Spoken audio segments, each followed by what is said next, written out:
Tumsifu Yesu Kristo.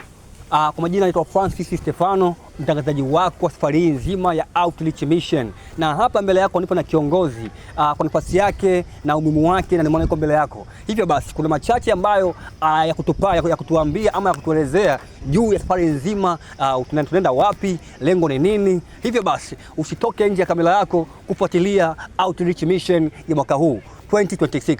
Karibu sana. Karibu kiongozi. Tumsifu Yesu Kristo. Majina yangu ni Joseph Kilondela, ambaye kwa neema ya Mungu mwaka huu nitakuwa mwenyekiti wa msafara wa huduma ya uinjilishaji wa nje utakaofanyika katika parokia ya Bikira Maria mkingi wa dhambi asili Kipatimu Lindi. Kwa nafasi yangu kama nilivyosema ni mwenyekiti wa msafara huu, ambapo tutaenda kufanya huduma ya uinjilishaji wa nje katika parokia ya Bikira Maria mkingi wa dhambi asili Kipatimu Lindi. Okay. Unaweza pia kutuelezea outreach hii ni ngapi? Okay, kwa kifupi huduma ya uinjilishaji wa nje ni huduma ambayo ilianza mwaka 2004 katika parokia yetu ya Mtakatifu Thomas wa Aquino, Chuo Kikuu cha Dar es Salaam, ambapo baada ya kuhitimu muhula wa masomo wa mwaka husika tulipata neema ya kuwa tunatoka nje ya jimbo la Dar es Salaam kwenda kwenye parokia za pembezoni kupeleka ujumbe wa habari njema kwa sababu ya huduma duni za kiinjili katika parokia husika. Kwa hiyo kuanzia mwaka 2004 huu ni mwaka 2026 inakuwa ni Outreach Mission ya 22 ambapo tumefanya outreach katika parokia mbalimbali na maeneo mbalimbali kama Dodoma, Kigoma na Mbeya na maeneo mengine ya Tanzania. Kwa hiyo kama vijana kama Wakristo kutoka parokia Mtakatifu Thomas wa Aquino Chuo Kikuu tulipata hii neema. Tunafanya kila mwaka. Okay.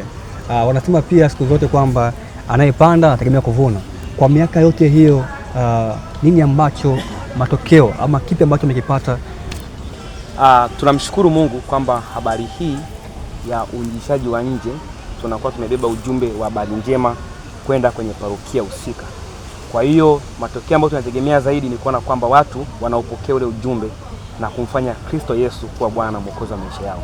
Kwa hiyo kati ya mambo mengi ambayo hufanyika kwenye hizi mission huduma hii ya uinjilishaji wa nje, matokeo ambayo sisi kwetu ni ya thamani zaidi ni kuona watu kwamba wanampokea Kristo na wanamfanya kuwa Bwana na Mwokozi wa maisha yao.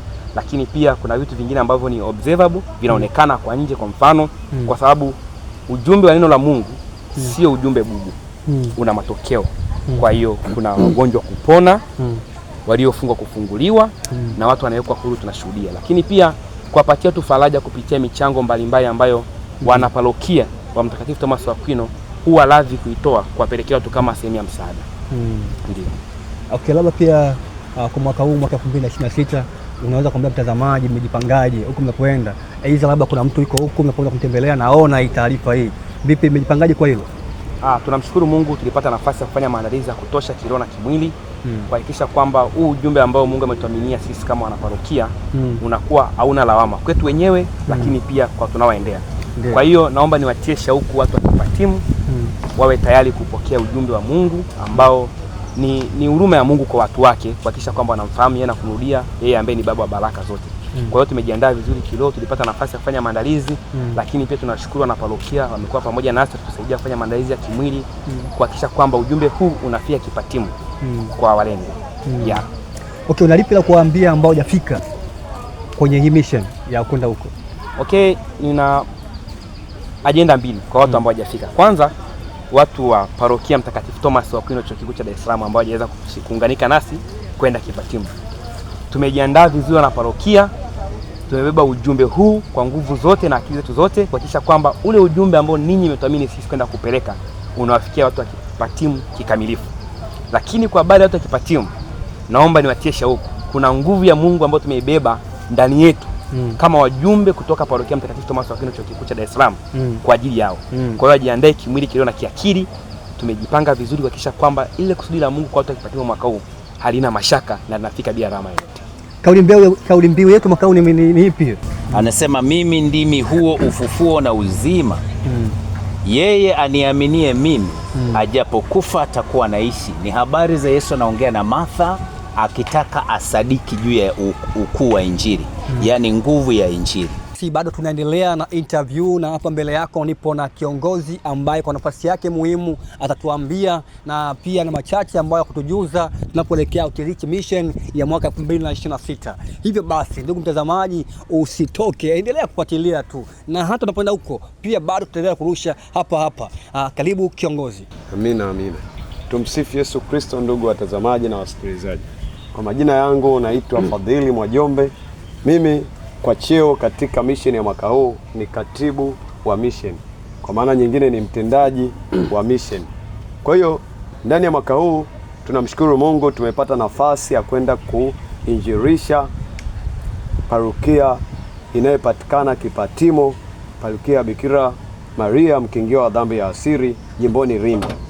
Hivyo lengo letu kubwa ambalo linatupeleka Lindi kwanza ni kuinjirisha kwa maana ya kwamba kutoka parokia hii yetu ya Dar es Salaam ambapo tupo parokia Mtakatifu Toma wa Aquino chuo kikuu, na kwenda nje kutangaza habari njema kwa watu wote, kwa sababu ni maagizo pia tunapewa na Mwenyezi Mungu kwamba tukawafanye watu wote kuwa wanafunzi wake.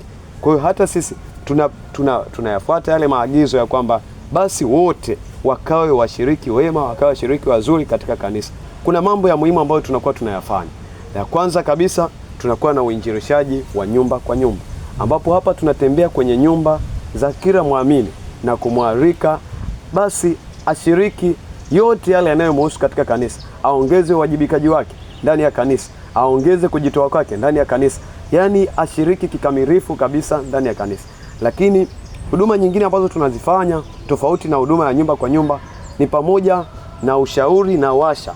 Tunajua kabisa katika maisha watu tunapitia mambo mengi, huwa yanatusumbua, huwa wakati mwingine tunakata tamaa, lakini kwa hekima ambayo Mungu anawajalia watumishi wake, basi tunakaa na kuwasikiliza watu wale ambao wameanguka katika maisha, wamekata tamaa. Kwa neema ya Mungu tunawashauri pamoja na kuwaombea basi warudi katika hali ya kugeuka tena, kuachana na ile tamaa, basi kurudi ule moyo wao uliopotea tena urejee.